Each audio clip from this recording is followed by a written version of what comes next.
Para por 15 minutos fazer o uso da palavra, Dr. Guilherme Melo, professor da Unicamp. Vossa Excelência dispõe de 15 minutos. Seja bem-vindo a essa comissão. Com a palavra, Vossa Excelência. Obrigado. Está funcionando aqui? Tá? Alô, alô? Tá. Bom, boa tarde a todos e todas. Prazer estar aqui, agradecer o convite para estar aqui nessa comissão. A minha apresentação ela vai se basear muito no texto da PEC. Eu sei que estamos discutindo aqui possíveis emendas, mas como o que eu tenho é o texto da PEC, e avaliar os impactos desse texto, os impactos fiscais, sociais e econômicos dessa proposta. Porque, obviamente, toda medida que a gente vai adotar, uma medida tão importante quanto essa, que vai transformar o sistema de previdência social brasileiro, tem que ter uma análise de impactos. A gente saber quem ganha, quem perde, o que vai acontecer. Então, eu vou começar lendo um pouco o texto da PEC para esclarecer algumas coisas. No artigo 201A, está escrito que uma lei complementar de iniciativa do Poder Executivo instituirá um novo regime de previdência social. E lá embaixo está escrito que admite a capitalização nacional. Não fala se vai ser ou não vai ser. Fala, vai ser um novo regime que admite, é uma possibilidade, pode ser ou pode não ser capitalização nacional.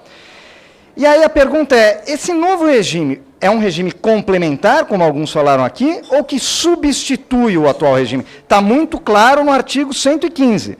O novo regime de previdência, eu coloquei aqui o SIC, porque, para mim, capitalização não é previdência social, é seguro privado, certo? Não é social. De que tratam o artigo 201A, será implementado alternativamente, ou seja, é uma alternativa, ou um ou outro. E quem vai ter que escolher é o trabalhador, como está aqui no artigo 201A. É a escolha do trabalhador. Então, não é complementar, é substituição do atual regime por um novo, por um regime alternativo. E quem vai contribuir? Ele não responde. Ele fala, o trabalhador com certeza, o patrão talvez, o empregador talvez. Há a possibilidade, mas não diz se vai contribuir ou não. Qual vai ser o valor mínimo do benefício? Aqui está claro, como o nosso amigo ali falou. É a garantia do piso básico não inferior ao salário mínimo. Mas como você vai garantir o salário mínimo num regime de capitalização? Ele fala da criação de um fundo solidário. Quem é que vai aportar recurso nesse fundo solidário? Como vai ser composto? Nenhuma palavra. Ninguém sabe como é que vai ser esse fundo solidário, certo? Fiquem abertos. Aí depois a pergunta é, quem vai administrar esses recursos? No artigo 115, item 3, fala que podem ser entidades de previdência pública e privadas. E aqui no artigo, só para complementar, no parágrafo 15 do artigo 40, ele abre inclusive a possibilidade dos atuais fundos de pensão capitalizados dos funcionários públicos serem leiloados para a iniciativa privada. Então, pode ser tanto privado quanto público a administração, certo? Isso é só para a gente deixar claro qual é o desenho que está na PEC. O desenho que está na PEC é um novo regime alternativo que substitui o atual regime, não é complementar, que tem a possibilidade, mas não garante a contribuição dos empregadores, que cria um fundo solidário, mas não especifica quem vai financiar esse fundo, e que admite a gestão privada desses recursos. Esse é o desenho que hoje temos no projeto do Poder Executivo. Agora, o que eu pretendo avaliar nessa breve apresentação? Quais os impactos de adotar esse regime que está escrito aí, em substituição ao atual regime? Quais são os impactos fiscais, quais são os impactos sociais e quais são os impactos econômicos? Os impactos fiscais, vou tratar do tema do custo de transição entre os regimes e de quem vai financiar esse tal desse fundo solidário. Os impactos sociais, tratar de temas como valor de benefício, possível exclusão do sistema, impacto na pobreza, na desigualdade de gênero. E impactos econômicos é aquele, mas isso vai fazer o Brasil crescer? Vai ajudar o Brasil a crescer? Não vai ajudar o Brasil a crescer? Também vou tentar tratar disso. E terminar a apresentação perguntando o seguinte, bom, com essas mudanças, quem sai ganhando e quem perde, certo? Isso é uma pergunta fundamental quando a gente vai decidir uma política pública. Saber quais são os impactos e quem ganha e quem perde. Se a gente não souber isso, não dá para escolher política pública, certo? Bom, impacto fiscal. todos admitem, está em toda a literatura, que existe um custo de transição. Como é que funciona esse custo de transição? O velho sistema de repartição, que vai ser substituído por esse novo regime, ele vai continuar pagando os benefícios, só que ele não vai receber mais as contribuições de quem está entrando, porque a contribuição de quem está entrando vai ser capitalizada por uma conta individual, certo? Então, quanto maior o número de optantes por esse novo regime, maior o custo de transição. Da mesma forma, se for complementar, veja, o que está na PEC não é complementar, mas digamos que uma emenda, se for complementar, quanto mais baixo for o teto do regime de repartição, maior o custo do regime de capitalização, porque a contribuição vai diminuir pelo teto, vai ser sobre 3 mil, sobre 4 mil, sobre 5 mil, só que o benefício pago a essa pessoa vai ser maior. Então, aos aposentados da geração atual vai ser no teto. Então, tem um custo também, né? Se for nocional, como alguns colegas aqui colocaram, de fato, o nocional não é propriamente um regime de capitalização. Ele é um regime de repartição, certo? Porque os recursos vão para financiar, os recursos novos vão para financiar os aposentados de hoje, só que ele calcula o valor do benefício por uma lógica quase que de capitalização, não com juros, mas levando em conta fatores etários, fatores demográficos e fatores do PIB. Só que o nocional, ele, via de regra, ele tende a reduzir o valor do benefício. Então, também não tem custo de transição, mas ele reduz o valor do benefício. Bom, a gente tem que avaliar algumas coisas. Como é que vai ser formado esse fundo solidário? Quem contribui para o fundo? É só o governo? Geralmente, quem arca com custo de transição é o Estado. Então, seria só o Estado. Ah, não, é um fundo solidário. Os empresários também contribuem, os empregados também contribuem. Só que eles já contribuem. É uma contribuição além? É uma nova contribuição? Não, ninguém fala. Então, é uma questão que eu coloco aqui, até temos um representante do governo, o que eles pensam? Quem é que vai financiar esse fundo solidário? Segundo, quais as condições para garantir acesso ao fundo solidário? Eu vou ter que ter 20 anos de contribuição, 15 anos de contribuição na capitalização, 10 anos de contribuição.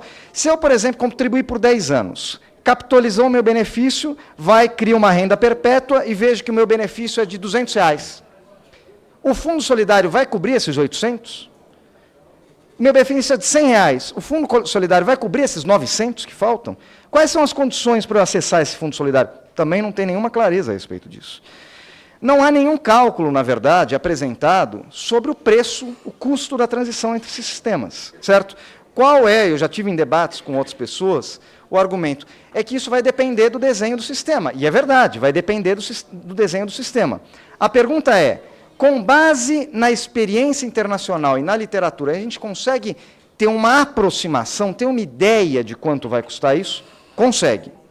Eu trouxe aqui alguns estudos. Um aqui brasileiro, de 98, baseado nesse estudo Mitchell e do Barreto, que é um estudo mais clássico, que estimou o custo de transição ao longo de várias décadas para alguns países que adotaram o regime de capitalização.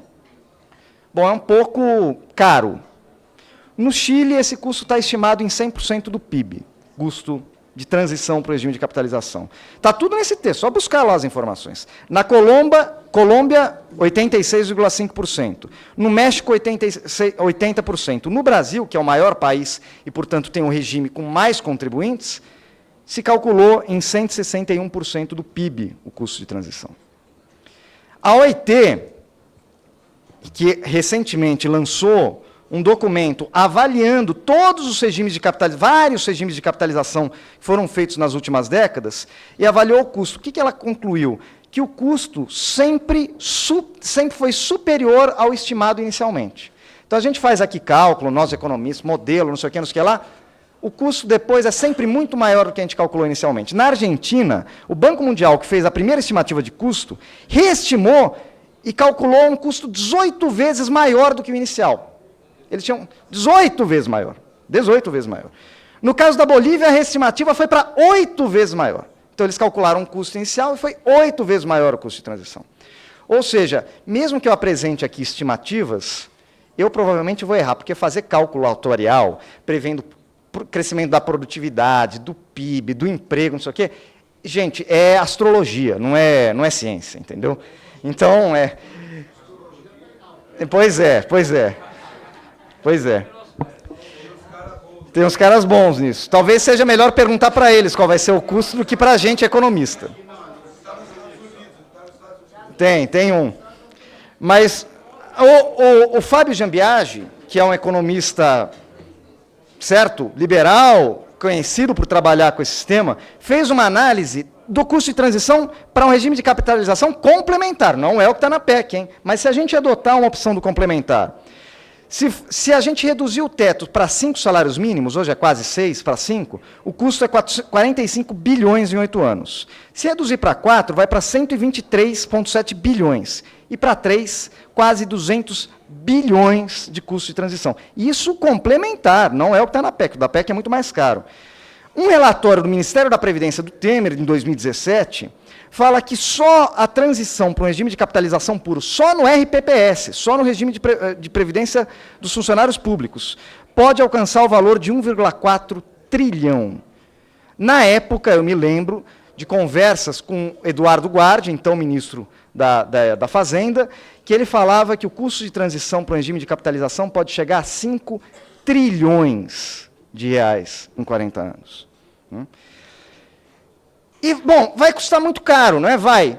Mas vai resolver o nosso problema? Tem impactos sociais positivos? Vamos olhar a coisa da OIT. Eu vou acelerar aqui, que o meu tempo já está...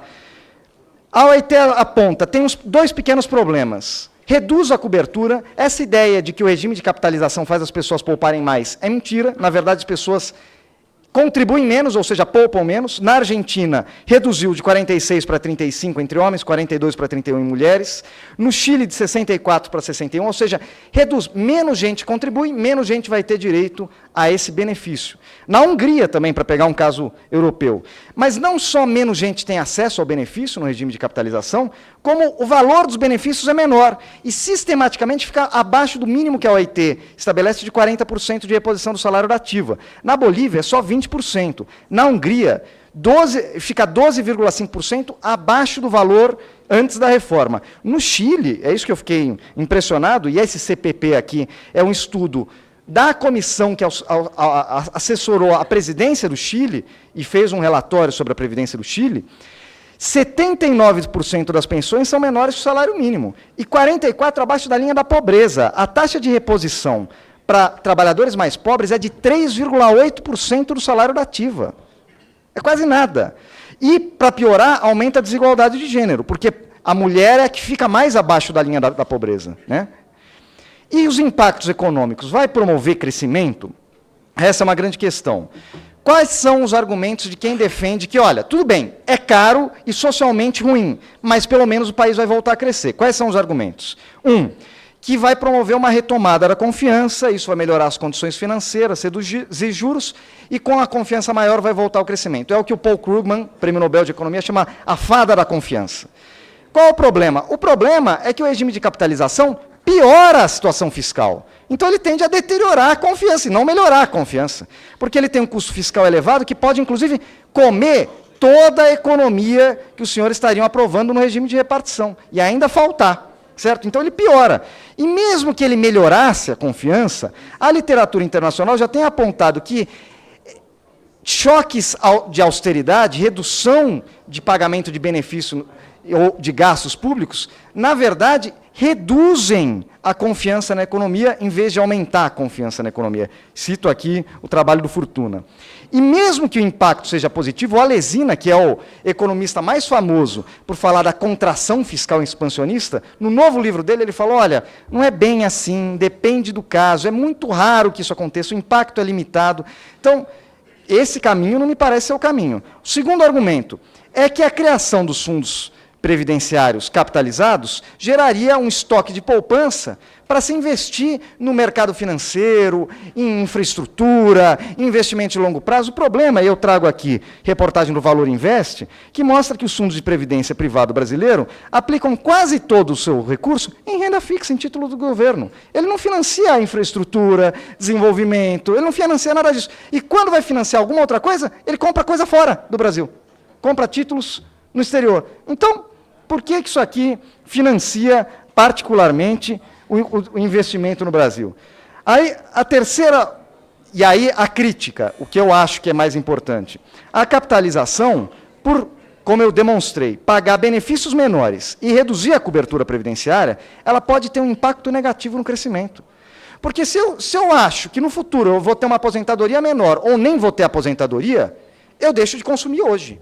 Eu tento reduzir o meu consumo hoje. E o impacto da redução do consumo, não se esqueçam, o consumo das famílias é o item mais importante do PIB, significa que eu vou consumir menos e tomar menos crédito. Significa que pode reduzir o ritmo de crescimento da economia, pelo menos no curto prazo. E aí, a última questão que eu acho que é importante. Quem ganha e quem perde com a capitalização? Os trabalhadores claramente perdem. Menor cobertura, menor benefício e ainda arcam com risco de instabilidade financeira, porque os fundos de previdência flutuam com o mercado financeiro. Quer dizer, se tiver uma crise econômica na América Latina, que, convenhamos, é bastante comum, quem sofre é o trabalhador, quem paga a conta é o trabalhador. As empresas depende de como for. Ele vai ter contribuição patronal? Não vai. Só que, se reduzir o ritmo de crescimento econômico, certamente vai impactar as empresas negativamente. O Estado tem um custo de transição, como eu mostrei para você em todos os estudos, exorbitante. Então, durante 40 anos, ele tem perdas fiscais. Quem é que ganha? Se não é o trabalhador, a empresa talvez, então, não é o Estado. Bom, os bancos. Estudo recente da Unafisco mostra que o faturamento médio anual dos bancos pode alcançar 388 bilhões ao ano em 70 anos. E ao final desses 70 anos, devido exatamente às taxas de carregamento e administração, os bancos vão ter acumulado um faturamento superior ao patrimônio. O faturamento, hein? Eles vão faturar mais do que o patrimônio dos trabalhadores que eles estão administrando. Ou seja, não é à toa que tem muito interesse acerca da aprovação de um regime de capitalização, porque o mercado financeiro, em particular o mercado financeiro brasileiro, que é oligopolizado e cobra altas taxas de administração, vai lucrar horrores com isso, né? Para finalizar, que eu sei que eu já ocupei o meu tempo, a adoção de um regime de capitalização, na verdade, na forma que está na PEC, ela é uma espécie de cheque em branco para comprar um produto desconhecido. Quando você vai comprar um carro, você quer saber como é esse carro, quanto custa esse carro e se esse carro funciona. Se de repente o vendedor fala, olha, eu não posso te falar como é o carro. Esse carro vira e mexe e dá problema. Mas você me dá aqui um cheque em branco, porque eu também não posso falar o quanto custa. Você me dá aqui um cheque em branco que você compra o carro. E é isso que está acontecendo, porque não fica claro na PEC quais são as características desse regime, o quanto ele vai custar, e nem se ele vai funcionar ou não vai funcionar, né? Não há uma definição de qual vai ser o formato, não conheço nenhuma avaliação de impacto fiscal, de impacto social, decorrente da adoção desse novo regime, e como eu mostrei, as evidências da literatura nacional e internacional não são animadoras, o custo de transição é elevado, existe custo social considerável, e o impacto sobre o crescimento tende a ser negativo, pelo menos no curto prazo. E mais do que isso, a capitalização, ela fracassou em diversos países que ela foi implementada. Esse estudo da AIT mostra que 60% dos países que adotaram o regime de capitalização, mesmo o parcial, mesmo o complementar, acabaram de alguma forma retrocedendo diante dos impactos negativos que esse regime teve e do alto custo. Então, analisando a PEC da forma que ela se encontra, o que eu falaria é o seguinte, temos muita dificuldade de calcular impactos, porque ela não tem clareza. Mas as evidências que a gente tem na literatura internacional e nacional nos recomendam muita cautela ao avançar em uma proposta como essa. É isso. Obrigado pela paciência. Muito obrigado, professor Guilherme, até pela disciplina de cumprir o tempo também.